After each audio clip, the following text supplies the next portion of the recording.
이탈리아 피란체에서 부부나 커플을 표적으로 한 연쇄 살인 사건이 발생합니다.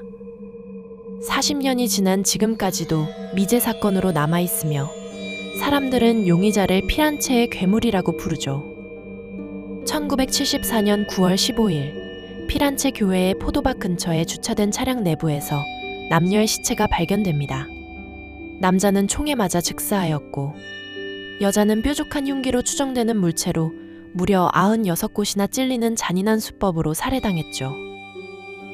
범인은 시신의 팔다리를 뻗쳐놓았으며 여자의 음부에는 포도덩굴을 꽂아뒀다고 알려지며 사람들은 용의자를 악마의 숭배자라고 부릅니다. 이후 7년간 사건과 관련 있는 범행은 발견되지 않았는데 1981년 6월 6일 쇼핑을 하러 간다던 남녀 한 쌍이 유사한 방법으로 살해당한 채 발견되고 말죠. 남자는 총탄을 여러 번 맞아 목이 심하게 훼손된 상태였고 여자는 칼에 수십 차례 찔린 후 음부가 도려진 채로 발견됩니다.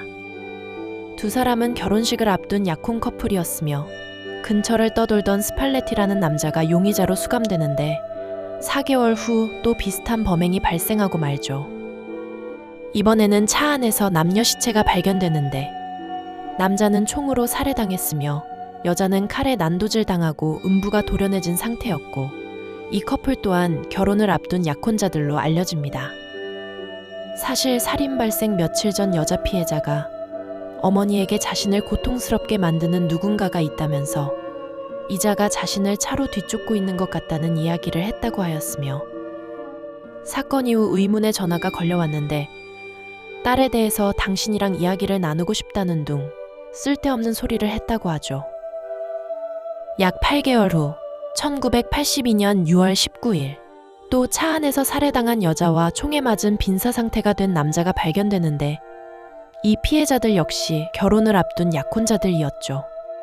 이번에는 다른 사건들과 달리 여성의 신체가 절단되지는 않았으며 현장을 발견했을 당시에는 남자가 죽지 않은 상태로 발견됩니다. 남성은 곧바로 병원으로 이송되었지만 수시간 후 사망하였으며 당시 상황을 분석해보니 범인이 피해자들을 총으로 쏘고 직접 차를 몰아 시체를 숲에 유기하려 했으나 실패하고 차를 버리고 달아난 것으로 밝혀지죠. 이후 3건의 사건이 더 발생하는데 1983년 9월 9일엔 독일에서 여행 온 20대 남자 미대생 2명이 사살된 채 폭스바겐 자동차에서 발견되었으며 피해자 중 한 명이 체구가 가냘퍼 여자로 착각해서 살해했다는 추정을 하였죠. 1984년 7월 29일 데이트 중이던 커플이 피아트 자동차에서 살해당한 채로 발견되는데 두 사람 모두 총으로 살해당하였으며 여자 피해자는 음부와 유방이 절단된 상태로 발견됩니다.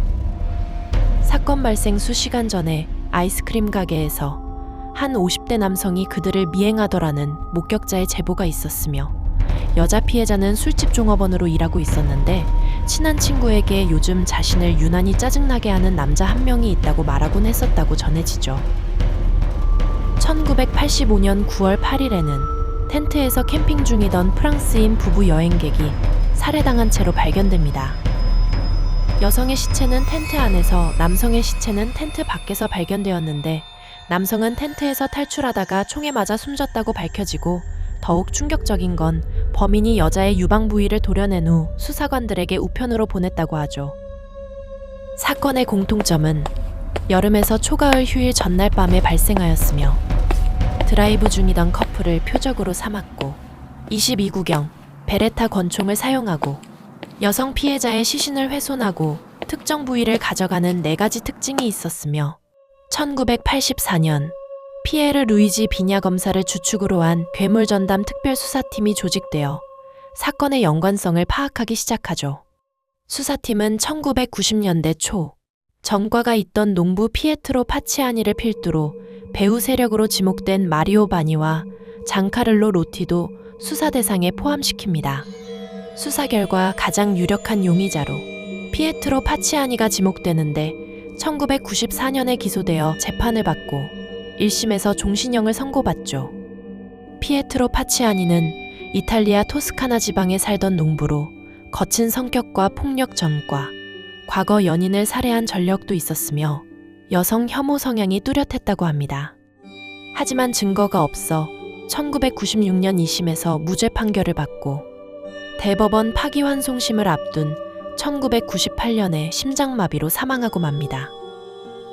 그는 마지막까지 본인이 무죄라고 주장하였으며 수사기관이 만든 희생양이라는 의견도 있었고 현재까지 피란체의 괴물은 밝혀지지 않은 영구 미제 사건으로 남아 있습니다.